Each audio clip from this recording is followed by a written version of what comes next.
The Trump administration is quite serious about just exactly making sure that Leticia James goes away and goes away for good in terms of her case that she is trying to still present. I mean, it's amazing.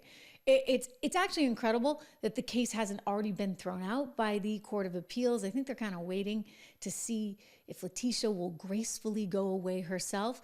Well, Trump doesn't want to wait around for anyone. No, his legal team is out with this. Let me share with you. Well, first of all, let me share this with you. I mean, think about what exactly went down in September 23 before the non-jury trial began.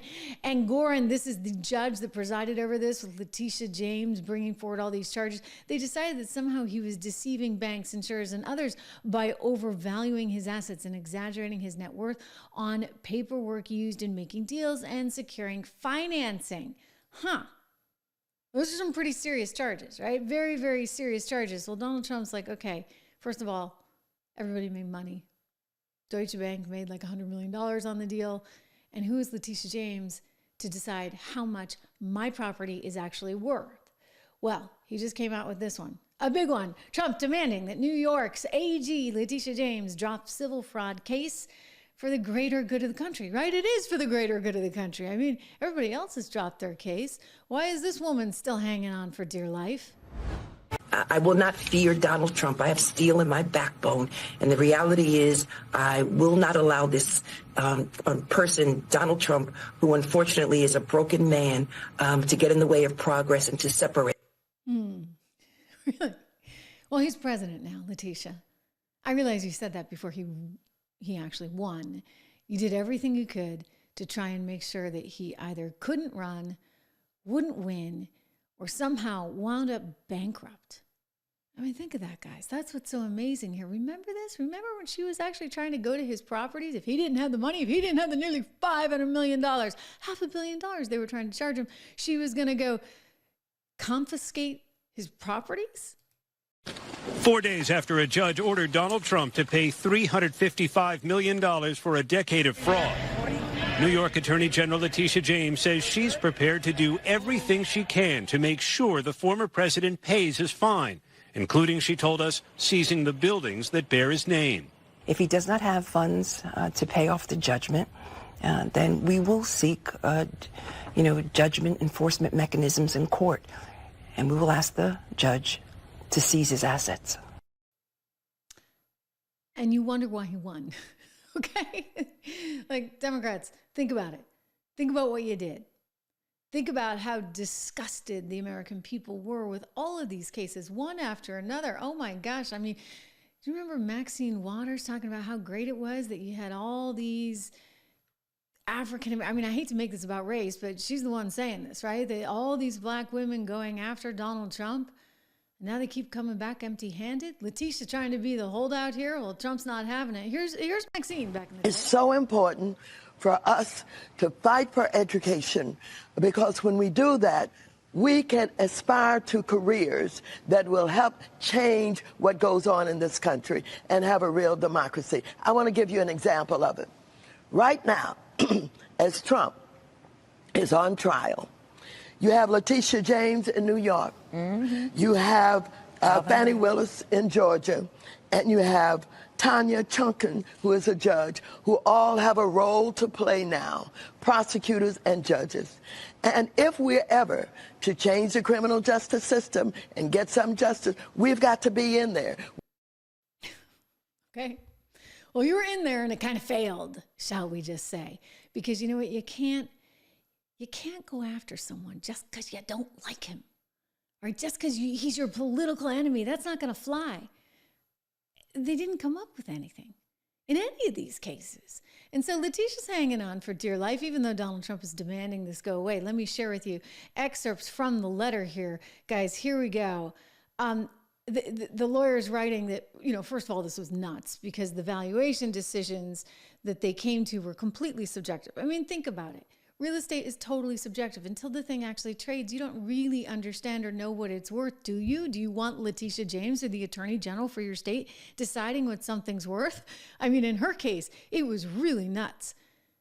because she was trying to say this was somewhere around $18 million from Mar-a-Lago. I'll tell you, I'll buy it if it was 18 million bucks. Anyway, he's like, no, it's worth $1.2 billion. You know, what's interesting is that it's debt-free and it generates income. So it was generating income of $56.9 million in revenue. They said in the last year alone, $52.3 million in revenue the year before. Well, that's kind of a big deal. If you figure that it's going to trade at somewhere around 10 times revenue, I don't know where you're coming up with 18 million. I mean, if it's making 57 million and you want to trade the thing for 18, I mean, hey, maybe this is how. Like, does she pick up a few assets along the way? I mean, how is it that Leticia James, guys, is worth some reported, this is unconfirmed, but she's worth a reported $15 million, but it makes like 200 grand a year in her. I mean, those must have been some really good investments. I don't know if she can really invest, given that she doesn't understand the valuation of a property. In other words, if it's making that much, you shouldn't be willing to sell it for 18 million. Unbelievable. So that was one of the points that the lawyers just revealed. Of course, we knew that, we know that. And they also pointed to this supremacy clause, which is that the supremacy clause prevents state prosecutors from proceeding against any sitting president in any way. So there you go. Leticia, you're out of luck. Sorry, honey. Case closed. He's going to be the president. You know, you ought to just do the decent thing and step aside. And then they cite this. In other words, the president is in charge. The president is in charge. One of the things I liked about this letter from the Trump attorney was, and this is Mr. Sauer, how he sort of presented it at the end. And he kind of made this historical analysis saying, you know what? Remember George Washington, who warned against the alternate domination of one faction over another, sharpened by the spirit of revenge, natural to party dissension, which in different ages and countries has perpetrated the most horrid enormities. I mean, what an interesting way of summing this up, right?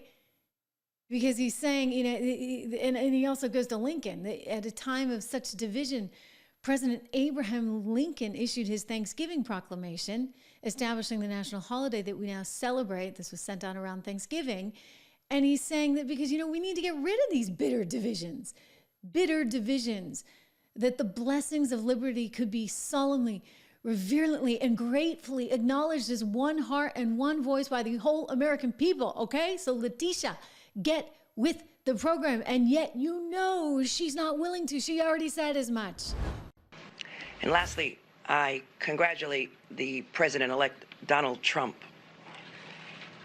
And if possible, we will work with his administration. But we will not compromise our values or our integrity or our principles. We did not expect this result, but we are prepared to respond to this result. And my office has been preparing for several months because we've been here before. We faced this challenge before, and we used the rule of law to fight back. And we are prepared to fight back once again. Because as the Attorney General of this great state, it is my job to protect and defend the rights of New Yorkers and the rule of law. And I will not shrink from that responsibility. Oh, to the applause. You know what? You may not have a choice, lady. You just may not have a choice. For one thing, the Court of Appeals had no use for your case. Remember what they said. May it please the court, Judith Vale for the New York Attorney General's office. All of the defendants repeatedly violated... Ms. Vale, can you identify any previous case in which the Attorney General sued under Executive Law 6312 to upset a private business transaction that was between equally sophisticated partners, where the supposed victim had the ability and legal obligation to discover the allegedly misrepresented matters by conducting its own due diligence, where the supposed wrongdoer advised the supposed victim through written disclaimers to conduct its own due diligence and to draw its own conclusions, where the alleged misrepresentation almost entirely concerned inherently subjective valuations of properties and businesses. Yes. And where, and where the victim never complained about any fraud in the transaction or losses from it. Because I've gone through the cases which you've cited, and all of them always involved the consumer protection aspect. It involved protection of the market. Well, several responses. And I want to add to his question, and little to no impact on the public marketplace. Okay. Because, let me put a little salt in the wound there. Way to go. Okay, so these are the justices on the Court of Appeals that were listening to that lawyer, Judith Vale, try to argue the case that Leticia was putting forward, and they were having no part of it, right? And it just gets back to, why are we sitting here at the 11th hour as he prepares to go to the Oval Office and to be inaugurated? Why are we sitting here waiting around seeing if Leticia James is going to drop these charges or the Court of Appeals is going to throw it out? I mean, shouldn't she do the right thing? She doesn't have the legal precedent here to be able to move forward, not to mention the whole thing was a complete sham. Don't even get me started. This one, I'm telling you guys, this one annoyed me more than any because, I've been a business reporter my whole career, so this was just disgusting what they did. The idea that somehow Leticia James is going to get in the middle of Deutsche Bank and the person they're lending to, in this case Donald Trump, is bonkers, okay? Completely bonkers and frightening and scary. And they talk about fascism. Look at what they just did. Anyway, I love this. Mike Davis, who's another one of the Trump attorneys, making it very clear that, you know what, Leticia, honey, your day has come and gone. It's over, hun. Bye-bye. And you know what? We can do a lot. If we have to, we will. Let me just say this to Big Tish James, the New York Attorney General.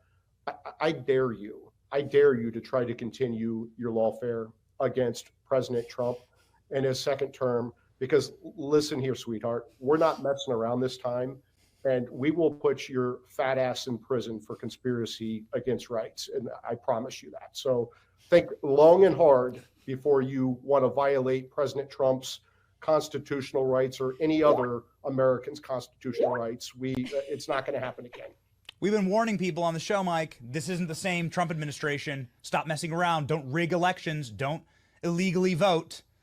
Don't try the funny business, because we know the team this time and they are not effing around. It's true. Actually, I want to just echo that. So the difference between the first Trump administration and this Trump administration is that he's been there, done that, seen that. And you know what? He tried to play Mr. Nice Guy. I'm going to tell you guys something. For those of you, I see so many familiar faces here. Ian, welcome back. It's a piece of my mind. Welcome back. Don, thank you. Don's like, 80% of you don't like Trish. Make sure that you like if you're watching right now. Look, I'm going to just tell you that the difference between the previous Trump administration and this Trump administration is that he played nice. He tried to be nice. He told me personally, I was like, Mr. President, why didn't you go after Hillary? Like, why didn't you actually make anything of that with her servers? And he said, Trish, we're still the United States of America. I don't want to have to do that. I don't want to have to go after someone after, her husband was the president. She was a candidate for the presidency. I don't want to do that. He meant it when he told me that. And what did they do to him? Okay, what did they do to him, ladies and gentlemen? 2 federal cases plus Fannie, plus Leticia, plus Alvin Bragg. I mean, he's been there, done that, seen that. He doesn't want that not only to not happen to him, but to anyone. Either side. Let's be very clear. If one side is totally in charge and they can go after you legally for everything, they can try and bankrupt you, then what kind of country do you have left? Nothing. So it's actually not just vindication. It's not retribution. This is something much larger. You've got to make sure that this does not happen again to anyone. They actually have to have real reasons to be going after you legally. Not made up stuff where they somehow believe the valuation on your property is like a fraction of what it should be, and how dare you get a loan because you're lying if you think that it's worth this, when Leticia, the Attorney General of the state of New York, says it's worth that. And she's going to try and manipulate and use the law. I've shown you a bunch from that case, and I encourage you to go back and look at the lawfare playlist on the Trish Regan channel, because I've shown you, I mean, we had like 7 or 8 clips. I think I watched the entire thing, and I just divided it up into little clips to show you. But you can see how the justices are sort of freaked out that she went that far out over her skis. And they need to do something to prevent AGs from doing this in the future.